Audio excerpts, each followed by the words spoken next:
Hello friends, welcome back to Hypergames. My name is Joseph and today on PlayStation News, details from the new PlayStation Plus launch in the Americas, PS5 sales slump after doing great last month, PlayStation games at the recent showcases, Kojima still has a partnership with Sony, and more. Let's get into them. We start with details on the new PlayStation Plus for the Americas. The service is now out with over 750 games across PS5, PS4, PS3, PS2, PSP, and PS1 with the different catalog selections and trial.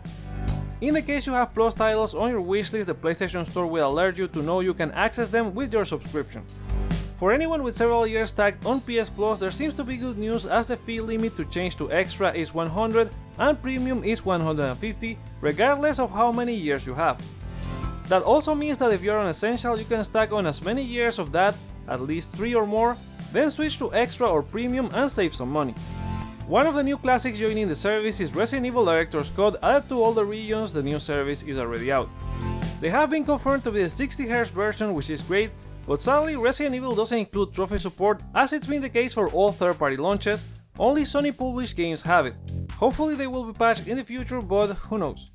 PS1 classics can also be purchased separately, however if you want Tekken 2, it will cost you a pretty penny. A mistake in the store pricing as the game launched had it going for 10 grand, which even prompted the Tekken director Katsuhiro Harada to comment about it on Twitter. Not all is good news, as with the new service comes the death of PlayStation Now, and with that around 200 games have left the service, with highlights such as Sony's own God of War PSP remasters, Heavenly Sword, Killzone 1-3, the Sly Collection, and a lot more. On the plus side, there have been rumors of The Last of Us Part 1 remake joining the premium service. A user on Reddit managed to catch a banner for the new service that featured the Ellie and Joel cover art of the remake, bound for a September launch before it was removed. Sony has been clear about not including their first-party games at launch in the subscription service, so the likeliest option is the game will receive a limited time trial for the premium tier. That makes sense as it will allow people to see the changes for themselves, something that wasn't very clear in the reveal trailer. But at that point, why not go for a demo available to everyone then? The next rollout for Plus is for Europe, the Middle East, Australia and New Zealand this June 22nd. Speaking of Naughty Dog, during the Summer Game Fest kickoff show where Neil Druckmann talked about their Last of Us project, he also mentioned he's working on a new title that he can't talk about now, unless it gets leaked again. Turns out this project has been in development for at least 2 years at the studio, with Josh Scher being the writer-narrative designer since May 2020 and Cord Margineau as game director. So at the very least they have been at it since after shipping The Last of Us Part 2, or maybe even a little earlier than that. I guess we won't learn anything about it until at least next year, since they are focused on the remake and the standalone multiplayer expansion. PS5 sales in the US improved last month, but stock issues have put Sony back in last for May, outsold by both Switch and Xbox Series, while the industry overall dipped by 19% year over year. Software sees Elden Ring leading again, followed by LEGO The Skywalker Saga, with MLB The Show at number 5 and Gran Turismo 7 at number 9, but Horizon Forbidden West 2 steps out of the top 10. Sony's Firesprite team is moving from Liverpool's Vanilla Factory building, which has units converted into offices, to a new 4-building cluster at Liverpool's Duke Street with more than 20 times the space that they have right now. This suggests the studio may be expanding considerably given the multiple projects they have, including a Twisted Metal reboot, a narrative horror game in Unreal Engine 5, and Horizon Call of the Mountain for PSVR 2. With rumors pointing out at the God of War launch date reveal coming by the end of the month, there are new developments on that front.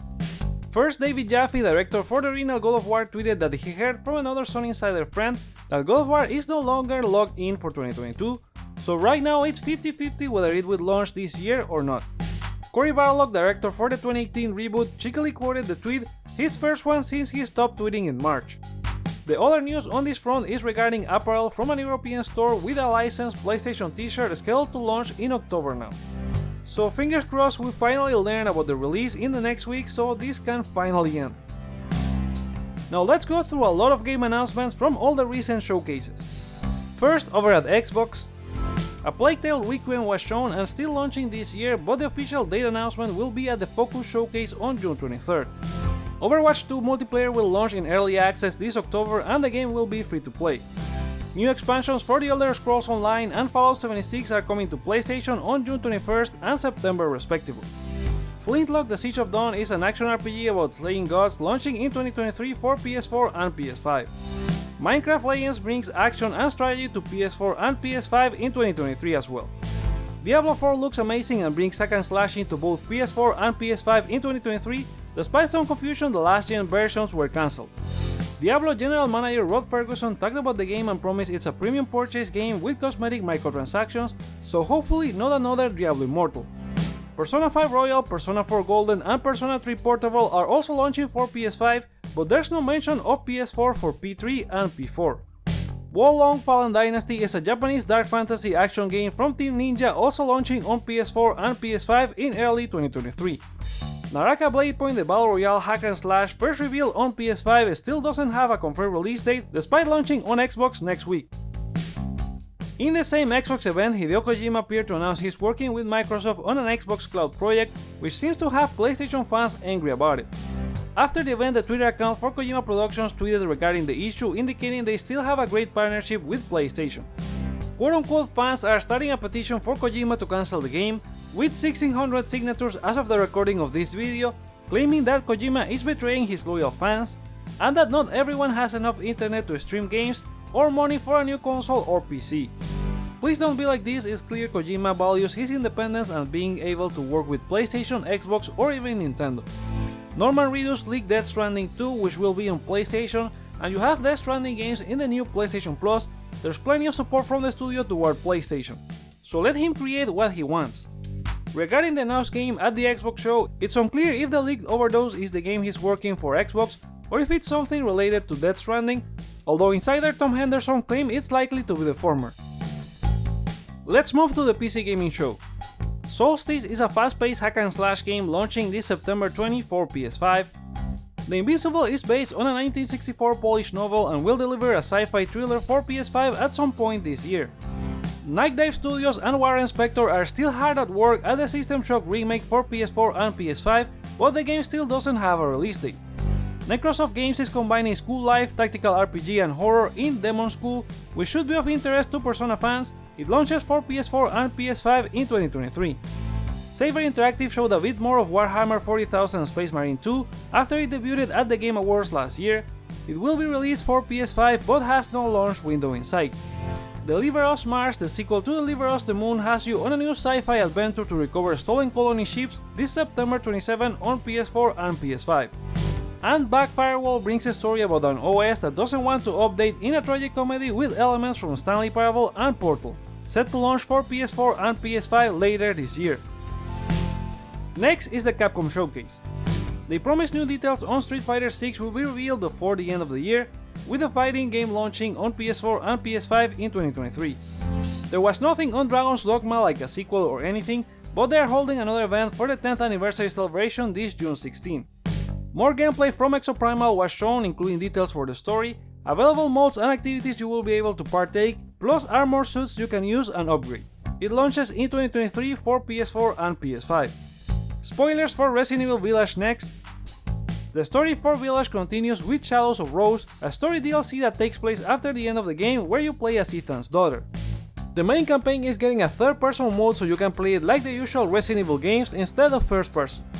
The Mercenaries mode is also getting expanded with more stages and playable characters including Chris Redfield, Karl Heisenberg, and Lady Dimitrescu. The story DLC, the third-person mode, and the Mercenaries content are part of the Winter's expansion and the Resident Evil Village Gold Edition, launching October 28 for PS4 and PS5. Ariverse, the 6-player PvP multiplayer, will finally launch this October 28 as well. They showed a small glimpse at the Resident Evil 4 remake gameplay, and it looks amazing. It's going for the same reimagining in the remake series, keeping what was special with new stuff. Ganados have been redesigned to bring the concept of terror of people controlled by madness, and the setting aims to nail the feeling of loneliness and fear of not knowing what lies ahead. Resident Evil 4 Remake launches on March 24, 2023 for PS4 and PS5. If you want to revisit older Resident Evil games, both RE2 and RE3 remakes and RE7 are now available on PS5, and you can upgrade for free if you own the PS4 version. Finally, Ubisoft held a short Assassin's Creed 15th Anniversary Kickoff Showcase.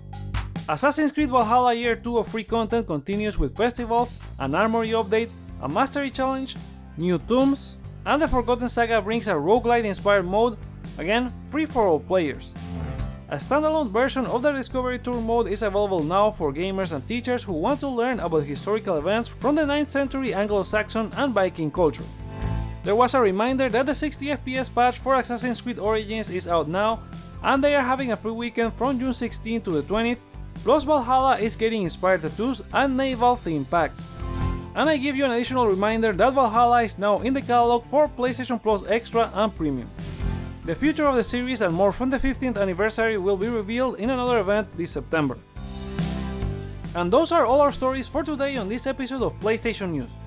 Have you been able to check out the new PS Plus? What games are you looking forward from the recent presentations?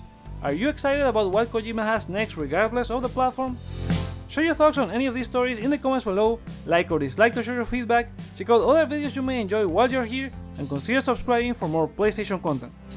Thank you so much for watching, my name is Joseph, this is Hype for Games, and let's get hype!